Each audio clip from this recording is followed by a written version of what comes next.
The 5 ships of Earth's first diplomatic mission hung in space before the massive Xelnar battlecruiser.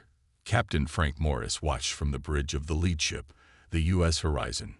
His heartbeat quickened as the alien vessel's docking bay opened like a giant mouth ready to swallow them. "This is it," he said to his crew. "Humanity's big moment." Communications Officer Samantha Reed nodded nervously. She checked her uniform one last time. As the youngest member of the diplomatic team, she felt the weight of representing Earth. "Captain, I'm getting strange energy readings from the Xelnar ship," said Officer Kevin Boyd at the sensor station. Frank frowned.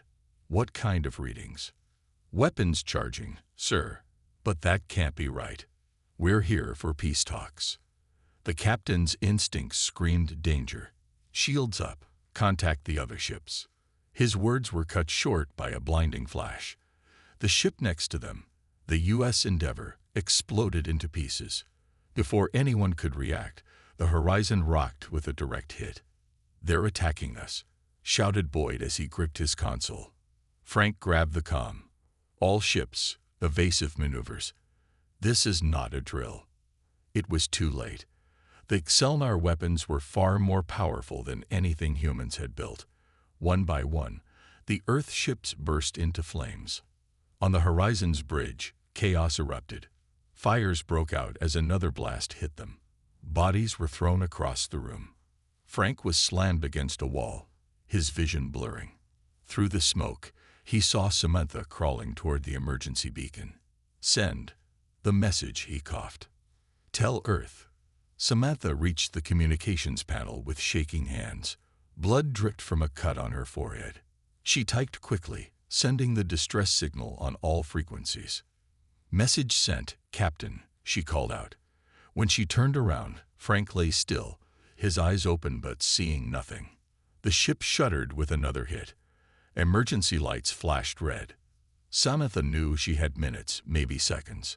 She ran to the escape pod section. Most were damaged, but one remained functional. With a silent prayer, she launched herself away from the dying ship. From her tiny window, she watched in horror as the last Earth vessel exploded. Tears floated in zero gravity around her face. Emperor Vraxis of the Xelnar Empire watched the destruction with cold satisfaction. His tall, gray-skinned figure dominated the command center of his personal warship. "The humans have been dealt with, Your Majesty," said Commander Zortak with a bow. "Were there any survivors?" Vraxis asked, his voice like grinding stones. Zortak hesitated. "Our sensors detected one small escape pod. It will run out of air before reaching any habitable system." Vraxis narrowed his 4 yellow eyes. "Never underestimate these humans. I've studied them. They are primitive but dangerous, unpredictable. Like animals cornered, they fight hardest when defeat seems certain." He walked to the massive view screen showing Earth's blue sphere. "Begin the next phase. Send our best assassins. Remove their leaders. Sow chaos. Then we will take their world with minimal damage." "As you command, Emperor." 3 weeks later, in an underground facility beneath the Pentagon, General William Porter slammed his fist on the table. "That Xelnar did what?" he demanded. Admiral Helen Rogers played the recovered message again. Samantha Reed's face appeared on screen, bloody but determined. "This is Officer Reed of the U.S. Horizon. We were attacked without warning. All ships destroyed. Captain Morris is dead. The Xelnar Empire is hostile. I repeat, the Xelnar Empire is hostile. They are coming for Earth. This is not a mistake or misunderstanding. They mean to destroy us." The room fell silent as the message ended. "How did Officer Reed survive?" asked General Porter. "She didn't," said Admiral Rogers quietly. "A patrol ship found her escape pod yesterday. She recorded this message and then used her remaining oxygen to keep the pod's beacon running." Porter looked at the faces around the table, the most powerful military minds on Earth. "Then we prepare for war." An aide rushed in, his face pale. "Sir, the president has been assassinated. Reports coming in. Alien attacker. It killed 5 Secret Service agents before disappearing. General Porter's blood ran cold. The invasion had already begun. Deep beneath the Rocky Mountains of Wyoming, a secret military base hummed with activity. Behind 3 feet of steel and concrete walls, General Alan Carter stood before a large screen showing red dots appearing across a world map. "Another attack in London," said his aide, Major Susan Clark. "The British Prime Minister barely escaped. 7 bodyguards dead." General Carter rubbed his tired eyes. In just 3 days, alien assassins had attacked 12 world leaders. 4 were dead. The others lived only because of luck or quick-thinking security teams. "These Selnar killers move like ghosts," said Major Clark. "They can change their appearance, pass through our best security systems, and strike without warning." Carter nodded grimly. "Traditional defense won't work here. We need someone who can hunt what can't be seen." He turned to a small computer panel and placed his palm on it. "Activate Shadow Protocol." The screen changed to show a simple file, Project Shadow. "Sir." Major Clark looked confused. "I don't have clearance for this." "You do now." Carter typed a long code. 20 years ago, we started a program training operatives in what some might call impossible skills. We combined ancient ninja techniques with modern technology. Most thought it was a waste of resources. The screen showed images of intense training sessions, men and women moving through obstacle courses, fighting blindfolded, vanishing into shadows. Out of 200 candidates, only 12 completed the program, and only 1 mastered it beyond our wildest expectations. Carter pulled up a file. A photo showed a man with calm, focused eyes and short brown hair. Ryan Mitchell, former Navy SEAL, lost his wife and daughter in a terrorist attack 7 years ago. After that, he poured himself into the training like nothing I've ever seen. Major Clark studied the image. The man looked ordinary, not big or intimidating, just watchful. The others in the program got enhancements, night vision implants, strength boosters, the latest tech. Mitchell refused all of it, said technology could fail, but skills couldn't. "And you think he can stop these aliens?" Major Clark asked. "I think he's our only chance." Ryan Mitchell sat cross-legged in a small garden behind his cabin. Though the Wyoming morning was cold, he wore only light clothes. His eyes were closed, his breathing slow and steady. The sound of approaching vehicles didn't make him move. Only when boots crunched on the gravel path did he open his eyes. "General Carter." Ryan stood smoothly. "It's been 3 years." The general looked older, more worn. "We need you, Mitchell." Ryan gestured to his simple cabin. "I left that life behind. The world is under attack. Alien assassins killing our leaders. They move like shadows, kill without mercy, and vanish without trace." Something flickered in Ryan's eyes. "Show me." Inside the cabin, they watched videos of the attacks.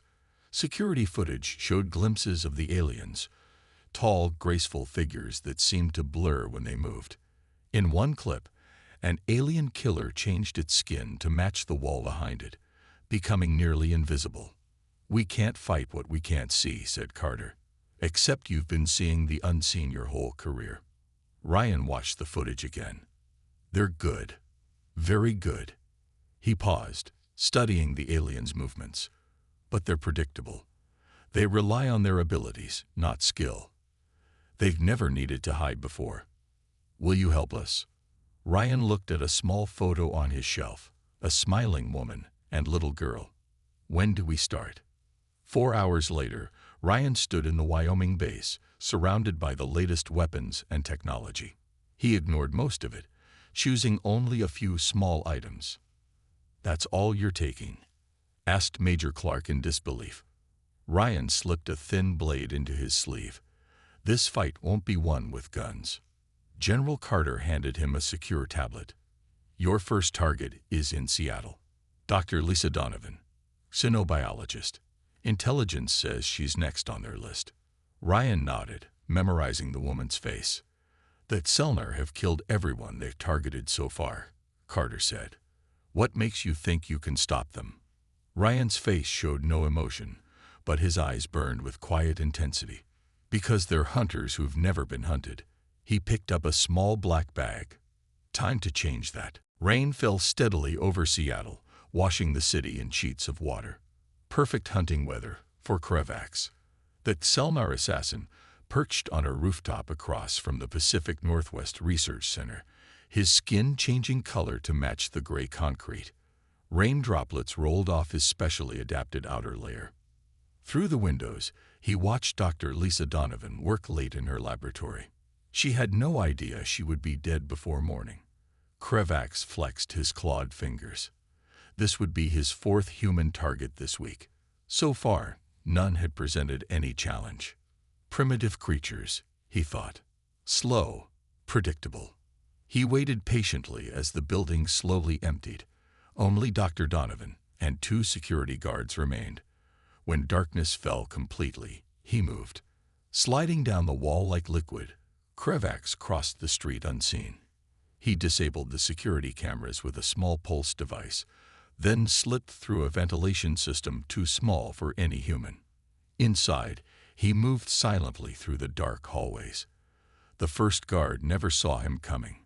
One quick strike, and the man dropped without a sound. The second guard was just as easy. As Kravax approached the laboratory doors, he felt something strange, a slight change in the air pressure. He paused, his 4 nostrils flaring. Something wasn't right. Inside the lab, Dr. Donovan looked up from her microscope, startled by a soft knock at the door. "Security," she called. The door opened, but no one was there. Confused, she stood and walked closer. Suddenly, a hand grabbed her arm and pulled her down just as something sharp whizzed through the air where her head had been. "Stay down," whispered a man's voice. Dr. Donovan looked up in shock at a stranger in dark clothes crouching beside her. Before she could speak, he put a finger to his lips and pointed across the room.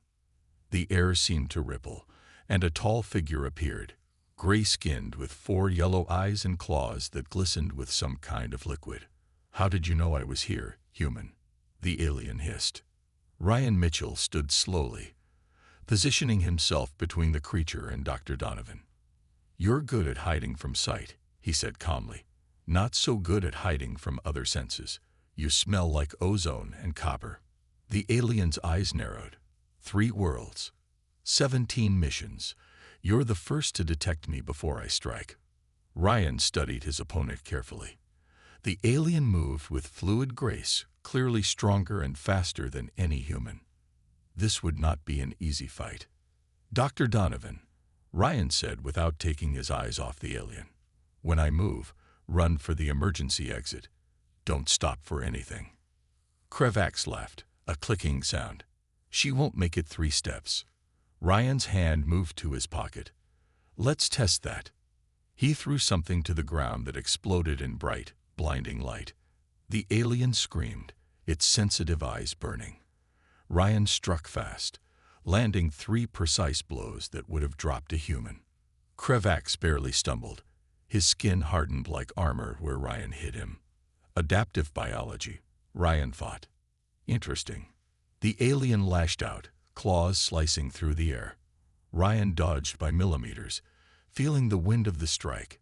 He countered with a kick to the creature's knee joint, finally making it falter. Dr. Donovan ran for the door. Kravax turned to pursue her, but Ryan threw a handful of small metal spikes across the floor. When the alien stepped on them, they released an electrical charge that made its camouflage ability flicker. The fight became a deadly dance. Ryan couldn't match the alien's strength, but he moved like water, never where Kravax expected. For each blow the alien landed, Ryan struck 3 vital points. Finally, Ryan drove a specialized blade into the creature's shoulder. The alien roared in pain as the weapon released a freezing compound into its body. Kravax stumbled back, truly afraid for the first time. No target had ever wounded him. No prey had ever fought back so effectively. "What are you?" he gasped. Ryan advanced with another blade. "Just a human who walks in shadows." The wounded alien crashed through a window, falling 3 stories to the ground below. By the time Ryan reached the broken glass, Krevax had disappeared into the rainy night. Outside the building, Ryan found Dr. Donovan hiding exactly where he told her to go in his earlier message. She looked at him with wide eyes. "Who are you? What was that thing?" "The thing was an assassin," Ryan said, checking the area for any sign of the alien's return. "And I'm the one hunting it now." Dr. Lisa Donovan bent over her microscope in the secure military lab. Across from her, Ryan Mitchell watched silently as she examined the alien blood collected from his blade. "Amazing," she said. "Their cells can change shape and function. That's how they blend into surroundings." Ryan nodded. "Can you find a way to detect them more easily?" "I think so." She moved to a computer and showed him complex images. "Their camouflage works by bending light, but it leaves a heat signature. And this chemical compound," she pointed to a formula on screen, "makes their skin cells freeze in whatever form they're in." For 3 days after saving Dr. Donovan, Ryan had worked with her to understand the alien physiology. Every piece of information was a potential weapon. "What about their senses?" he asked. "Their hearing is much more sensitive than ours, especially to high frequencies." She handed him a small device. "This emits a sound that should cause them extreme pain without affecting humans." Ryan pocketed it. "Good. What else?" Dr. Donovan opened a case containing specialized weapons, smoke grenades that would reveal the alien's outline, darts filled with paralyzing agents that targeted their unique nervous system, and thin blades made of a special alloy that could pierce their adaptive skin. "I've studied their tissue samples under every condition," she said. "These should work." Ryan tested the weight of each weapon. "Thank you." A communication screen blinked. General Carter's face appeared. "Mitchell, we have a problem." The wounded alien reported back to its command. "Our intelligence intercepted their communications. They're sending someone called the Void to Earth." Dr. Donovan looked alarmed. "What is the Void?" "Their elite assassin," said Carter grimly.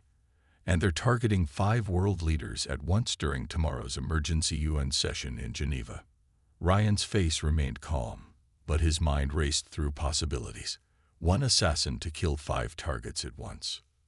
"No," said Carter. 5 assassins, plus this void creature leading them. 6 total. Ryan checked his new weapons. "I'll need transport immediately." Dr. Donovan grabbed his arm. "That's suicide. You barely survived fighting one of them.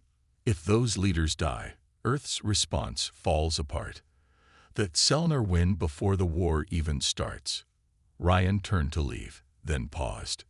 "Doctor, if I don't make it back, the data from our work needs to reach other fighters. This isn't just about me." She nodded slowly. "I'll make sure of it." Across the vastness of space, aboard the Selnar command ship, Emperor Vraxis faced a tall, slender figure cloaked in darkness. Unlike other Selnar, this one's skin was pitch black, absorbing light rather than reflecting it. "The human problem persists," Vraxis said.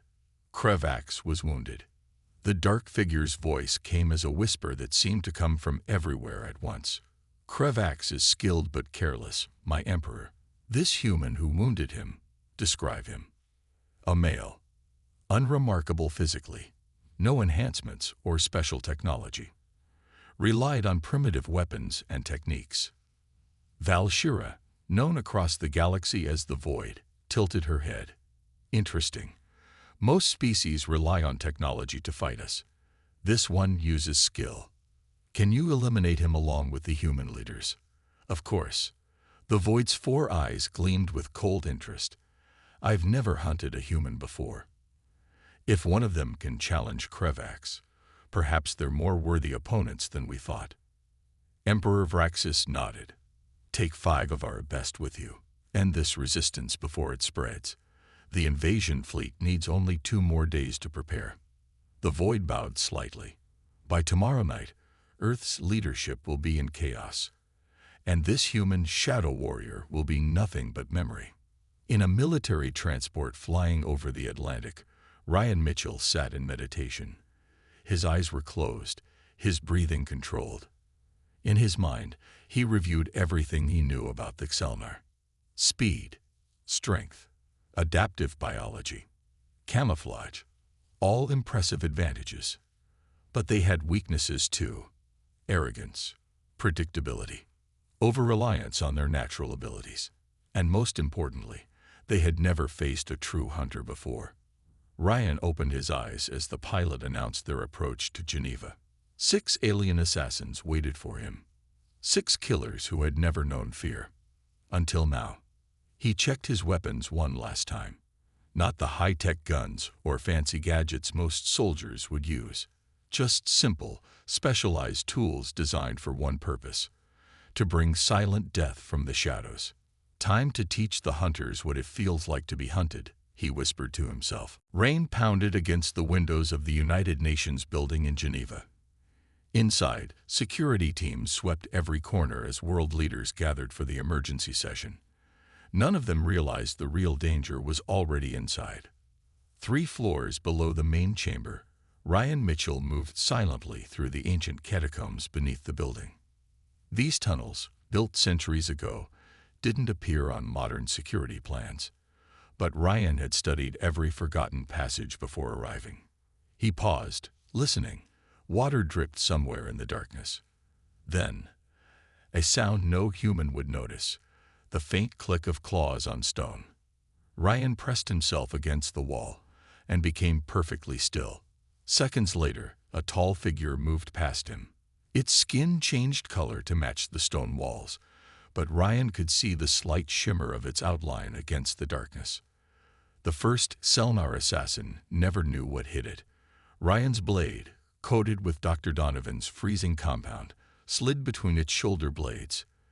The alien's skin froze in mid-change, its camouflage failing as it collapsed. One down, Ryan whispered to himself. He moved deeper into the tunnels, following the map in his mind. Somewhere ahead, the remaining 5 aliens would be positioning themselves beneath the chamber where Earth's leaders gathered.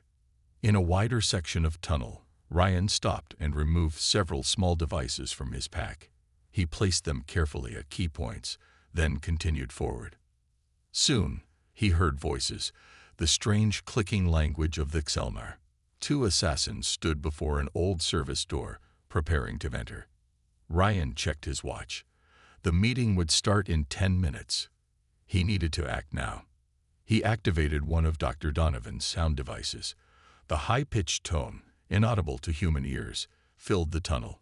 The 2 aliens clutched their heads in pain, their camouflage failing as they lost concentration. Ryan struck quickly.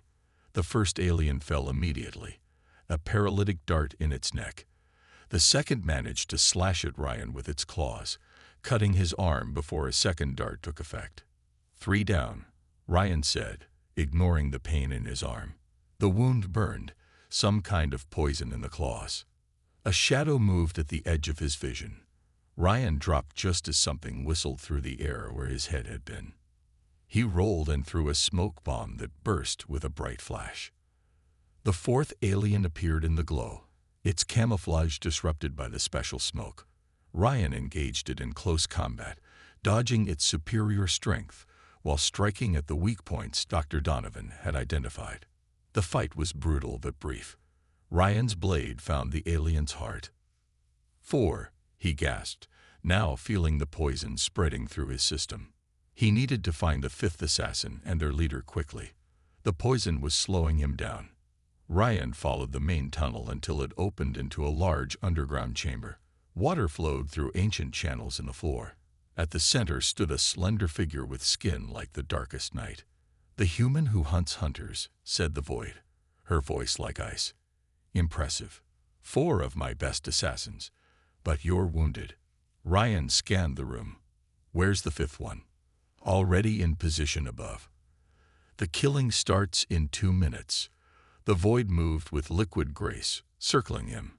"Unless you can stop me first." Ryan steadied his breathing, fighting against the poison's effects. "You're different from the others.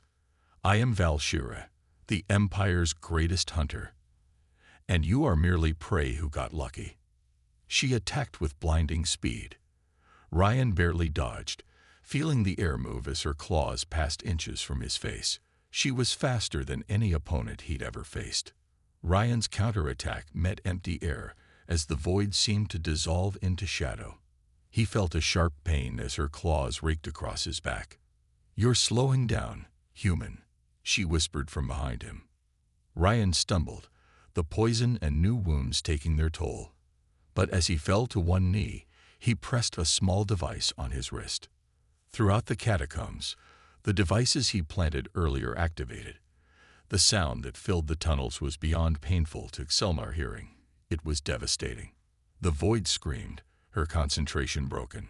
Ryan gathered his remaining strength and struck with precision, driving his last blade into her chest. "How?" she gasped, falling to her knees. "You hunt alone," Ryan said, his vision blurring. "I learned to use every advantage." With her dying breath, the void whispered something that made Ryan's blood run cold. "The fleet. Mars base. 3 days until Earth burns." Ryan activated his emergency beacon, then collapsed beside his fallen enemy. Above him, security teams found and eliminated the last assassin just before it could strike.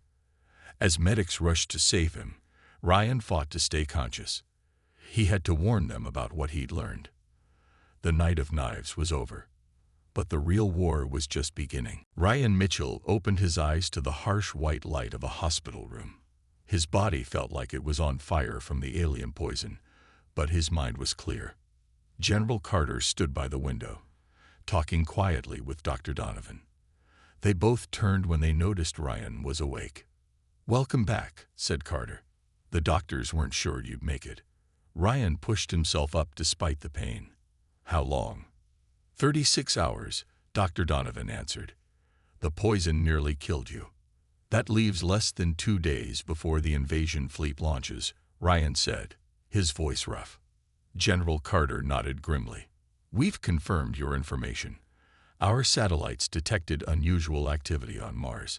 They're hiding something in the Valles Marineris Canyon." Ryan swung his legs over the edge of the bed. "I need to get there."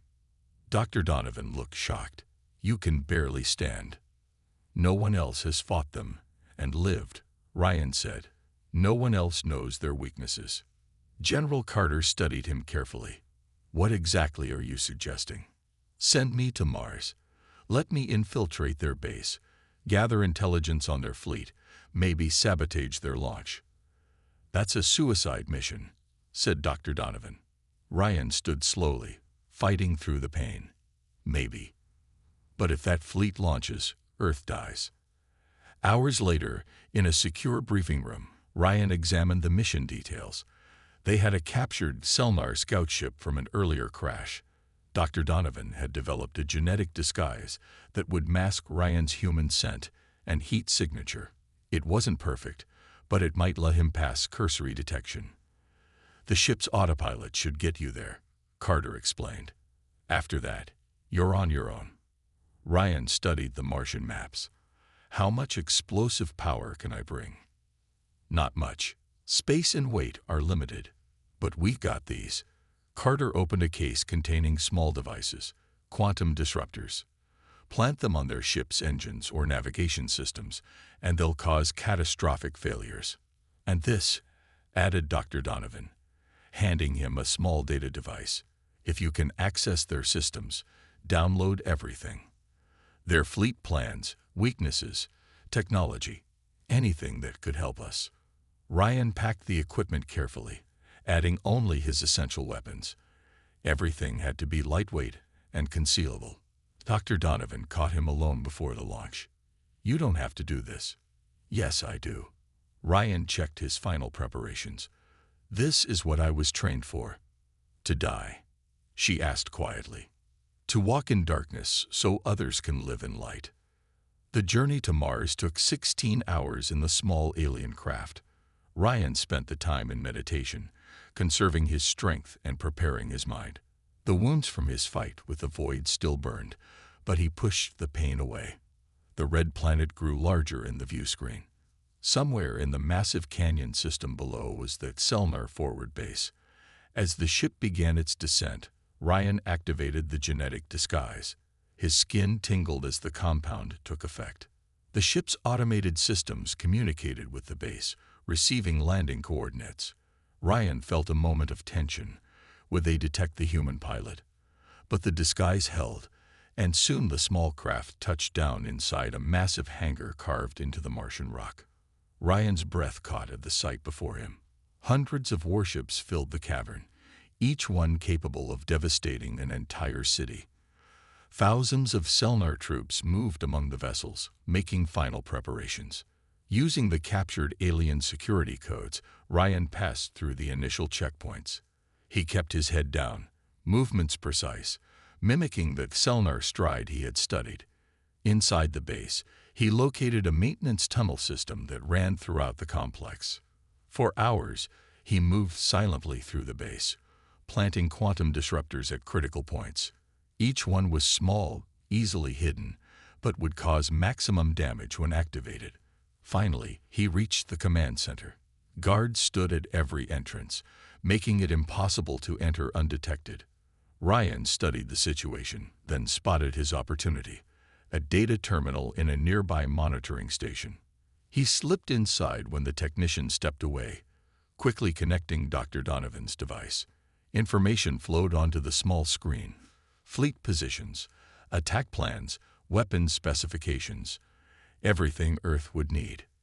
The download was at 90% when alarms suddenly blared throughout the base. "Intruder detected," announced a voice in the Selnar language. "Human biological signature in Sector 7. Ryan's heart raced. The genetic disguise was failing. The download completed just as 3 armed guards burst into the room. Ryan took them down quickly, but more were coming. He could hear them approaching from all directions. With the data secure, Ryan knew he had one more task: ensuring it reached Earth. He activated his emergency beacon and sprinted for the hangar. If he could reach the ship. Ryan Mitchell stood surrounded by Selnar soldiers, facing Emperor Vraxis. The alien ruler studied him with cold curiosity. "You've caused quite a lot of trouble," said Vraxis. "5 of my best assassins dead, my plans delayed. And now you infiltrate our base. Someone had to teach you that humans aren't easy prey," Ryan replied. Vraxis laughed, a harsh sound. "Bold words from a captured spy. What did you hope to accomplish alone?" "Who said I was alone?" Ryan asked. Before Vraxis could respond, the data device in Ryan's hand sent its signal. On Earth, Dr. Donovan's computer beeped as it received the complete Selnar fleet plans. The data had been transmitting slowly, bit by bit, throughout Ryan's entire infiltration. The Emperor's eyes widened as he realized what had happened. "Take him away. Prepare the fleet for immediate launch." The soldiers dragged Ryan to a small cell. They removed his weapons but didn't search him thoroughly enough. Hidden in the lining of his suit was a small lockpick, which he used as soon as they left. Within minutes, Ryan was free and moving through the maintenance tunnels of the base. The Selnar were in chaos, rushing to prepare their ships for early launch. No one noticed a shadow moving among them. 1 week later, Earth forces prepared for the coming invasion. Thanks to Ryan's data, they knew that Selnar fleet's strengths and weaknesses. But General Carter looked grim as he addressed his officers. "The fleet launches today," he said. "Even with our preparations, we're outgunned. All we can do is fight and hope for a miracle." Dr. Donovan stared at her computer screen. "I still don't understand why the emergency beacon stopped transmitting. Do you think he—" An alarm interrupted her. "Selnar fleet detected. They're entering Earth orbit." On screens around the room, hundreds of alien ships appeared. Earth's defenders braced for the attack. But then something strange happened. 3 Selnar ships suddenly collided, their navigation systems failing catastrophically. Another vessel's weapons fired at its own allies. A command ship's life support shut down, leaving its crew gasping for air. "What's happening?" General Carter asked. Dr. Donovan's eyes widened. "It's Ryan. He must have survived and stowed away on their fleet. Across the Selnar Armada, carefully planted sabotage activated. Ryan had spent the week moving invisibly from ship to ship through maintenance tunnels and cargo holds, using his knowledge of their systems to plant the quantum disruptors. Aboard the flagship, Emperor Vraxis watched in horror as his fleet fell into chaos. Ships crashed into each other or drifted powerless. Communication systems failed. "Find the human," he roared. "He must be aboard one of our ships." As if in answer, the bridge doors opened. Ryan Mitchell walked in, bloody but unbroken. "Looking for me?" he asked. Vraxis drew his ceremonial blade. How does one human defeat an empire?" "You made a mistake," Ryan said, moving closer. "You only know how to be predators. You never learned to be prey. Never learned to survive against superior forces." "Guards," Vraxis called, but no one came. "They're busy," Ryan said, "trying to stop the self-destruct sequence I activated." Vraxis attacked with desperate fury. The fight was brief but violent. Though the Emperor was stronger, Ryan was faster and more skilled.